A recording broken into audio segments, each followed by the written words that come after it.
Alright guys, so we're back for part 2. I've learned a thing or two about the pods, so we're going to go ahead and do our weight and balance right now.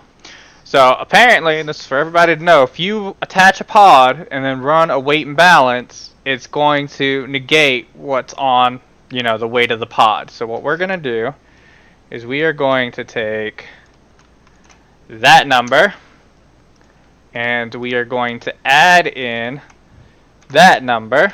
So for those of you who don't know, here's a really cool thing for you. Calculator. This plus boom. Our total weight is going to be 82,865 pounds. So I'm going to, give me a second here, we're going to go ahead and attach this pod and we're going to do that flight again. Alright.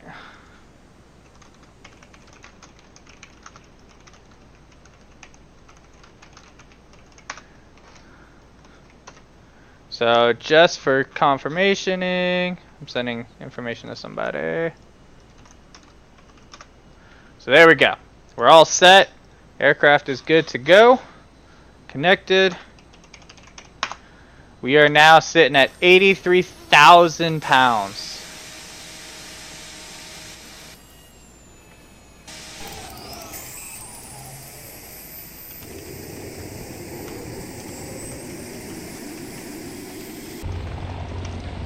So I'm told this thing's gonna handle like a little bitch.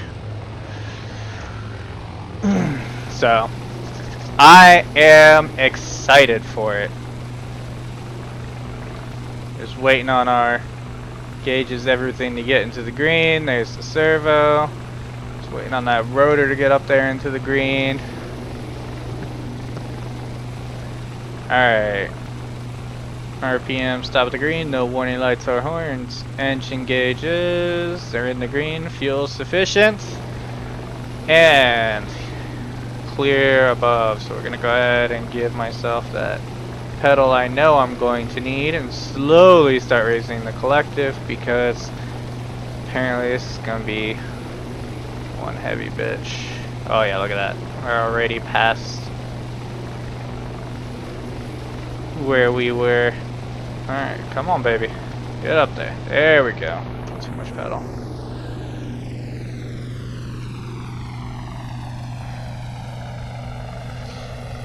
Come on. Jesus, look at her. She can't even get up. She's so fat. Alright, so I'm going to go ahead and do a quick thing because we need to get off this building because I need a running start. Which, that was a bad idea. Alright. We're going to start that again, but this time from the ground. Let's see, what did I actually hit? So my main rotor hit. So we're actually going to go ahead and do a quick start from the ground this time because there's no way in hell I'm taking off from the top of that building. Not in the position we were in. There's no way in hell that was going to happen. Uh-oh, did I break it? Okay, hold on. Stop. Let everything go through, and now we'll start this thing up again. So yeah, when you're overweight, you need that in-ground effect to get going so that you can push forward to get through that ETL. Pretty much the same kind of takeoff you saw me do over at Chase. You need that ETL, and you're going to need that in-ground effect. So from up on top of that building, once we got off the side of that building, this helicopter is going to drop. Because the ground effect's gone and it doesn't have the power to maintain.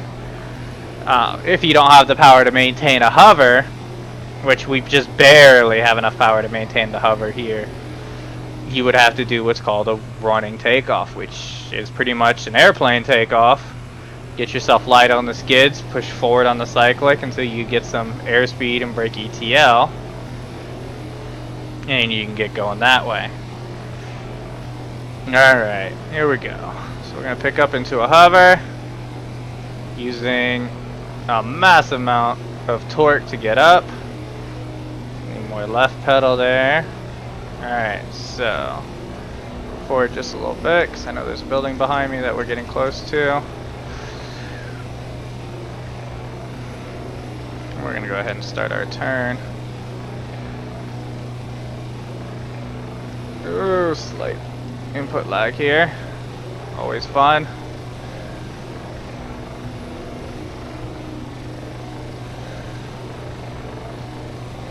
So we're going to go all the way down here because I want to use the entire runway.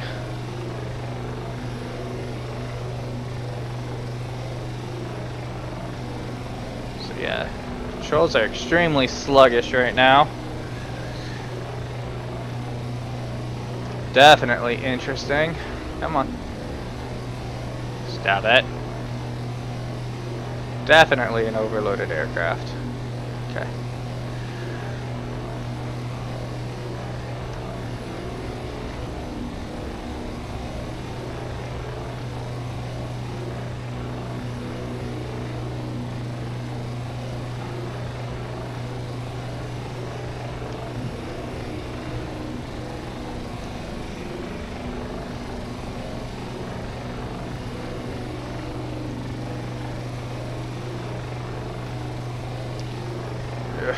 People risk stuff out on the taxiways. Trying to maintain this thing is not easy to do. Try to sidestep that thing plane gently.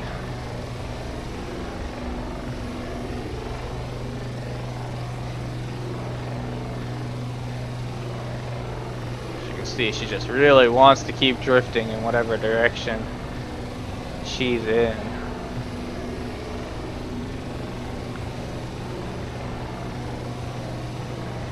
So we'll get an idea when we go to take off here how much power we truly have, and that'll tell me. So we're able to maintain our hover, we're able to taxi with the amount of power that we have right now.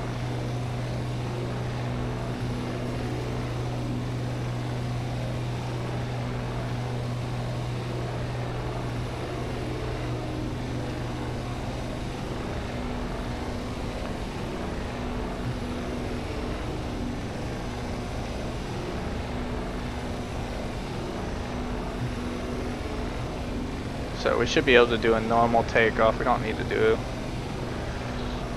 a running takeoff.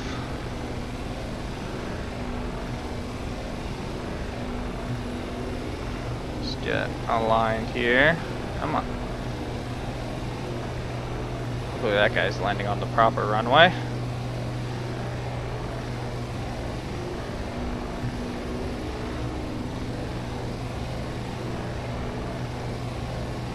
Alright, RPM's top of the green, no warning lights or horns, engine gauges are green, fuel sufficient, carb heat. We don't have carb heat in this thing. Alright, clear forward. So maintaining our hover power. Clear forward. Hit ETL. Should be able to climb out of here. Flag spikes don't help. Come on.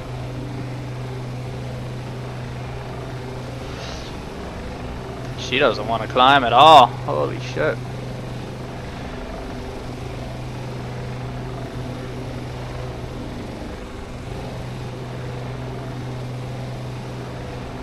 And that's max torque.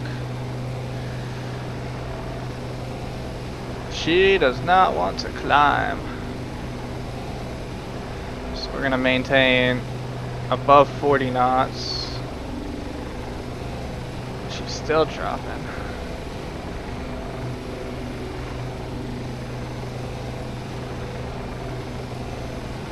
Level out straight, level.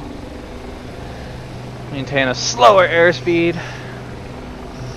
We should still be able to climb.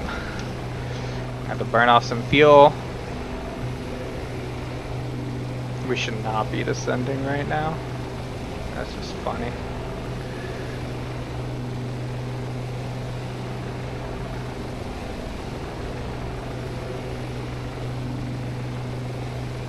is way too overweight.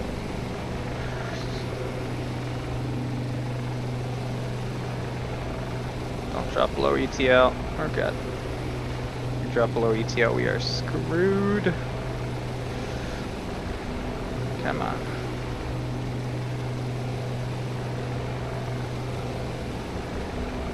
What the hell was that?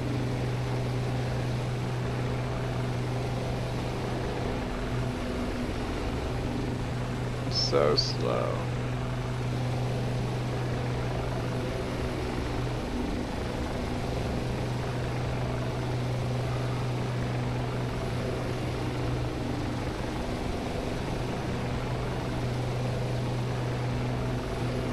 We are in some serious trouble. So we're gonna push past our torque limit here. Try to get airborne. We just gotta watch our rotor RPM. There we go. Pull past our torque limit. We can go ahead and get airborne. Oh, wait, our torque limit's a little higher than that. 80%. Should have pulled in 80 sooner.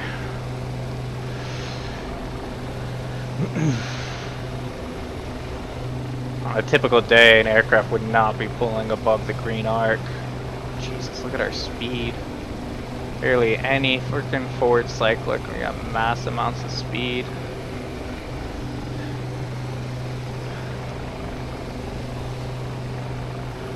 Try to slow down a little bit here. Keep an eye on those rotor RPMs. Treating blade stall would be an issue at this point.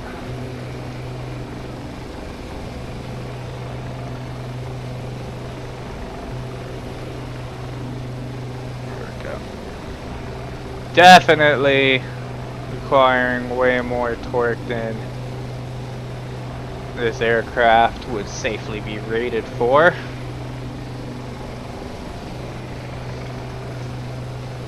So by seeing how much torque we need, we're going to go ahead and do a runway landing. Just because I know we're going to need most of that runway to slow on down. Stop climbing here. Lower that collective down. Maintain straight and level. As you can see, the weight difference here. When I have an empty aircraft, I'm pushing the cyclic up into the, all the way up into the upper third of the box to maintain our airspeed here. I barely have any forward cyclic and we're cruising at 70 knots. So we're gonna go ahead and start lowering that. Come on down a little bit here.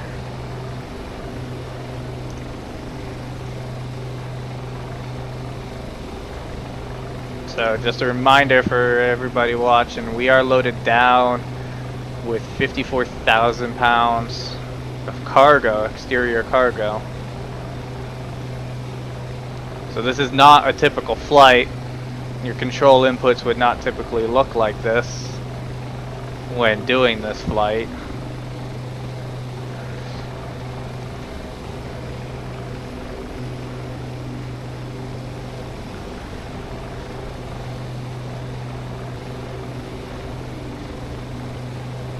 Gotta be careful with how much power you put in.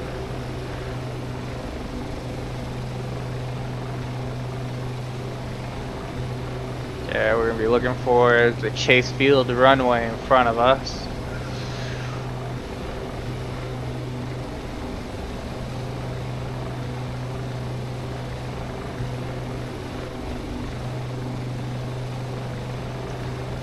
It's going to be popping up any second now.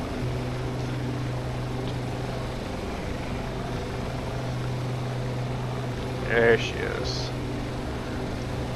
Go ahead and begin our descent down there. And hopefully stop on Chase Field.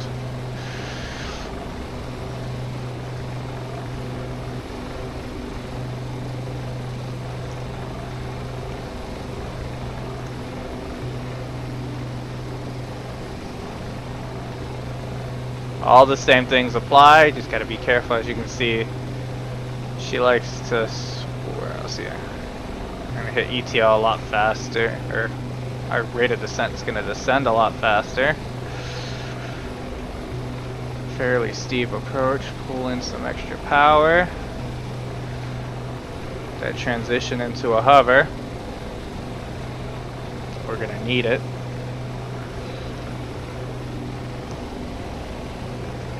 There we go, dropping below ETL. Make sure we don't break 3,300. We got pretty close.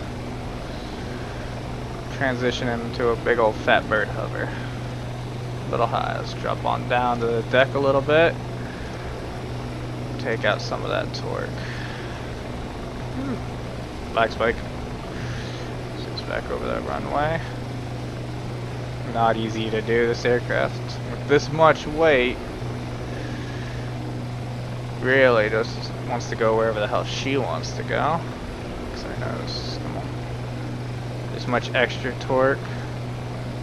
Need a lot more nose control, so a lot more anti-torque pedal control.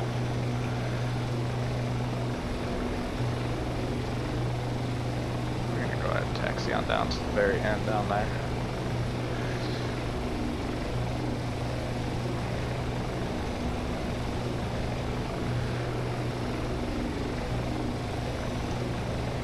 Down a little more. Less power.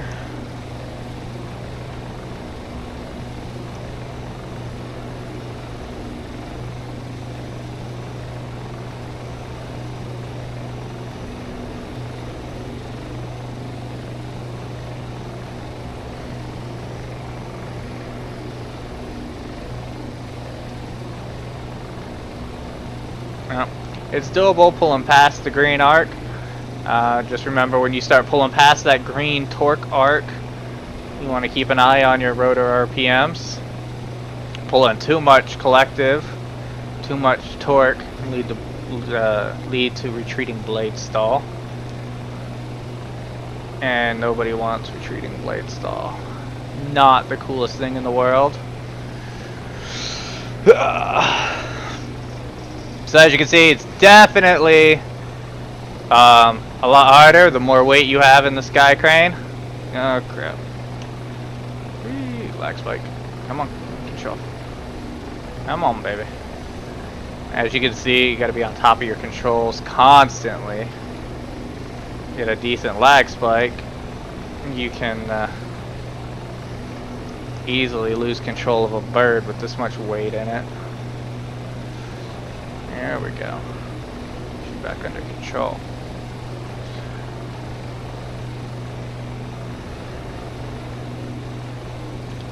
Yeah, she's a big old bird. And then she'll get a little less squirrely as you get further into your flights, burning off that extra fuel. Just remember your CG is going to change, so I can hover here, slow taxi with just a little bit, depending on where that fuel pod is, which she's a little forward of my CG line. To hold a steady hover, you're going to have to play with that cyclic. We're going to just kind of coast right into that parking spot right there. A little bit forward.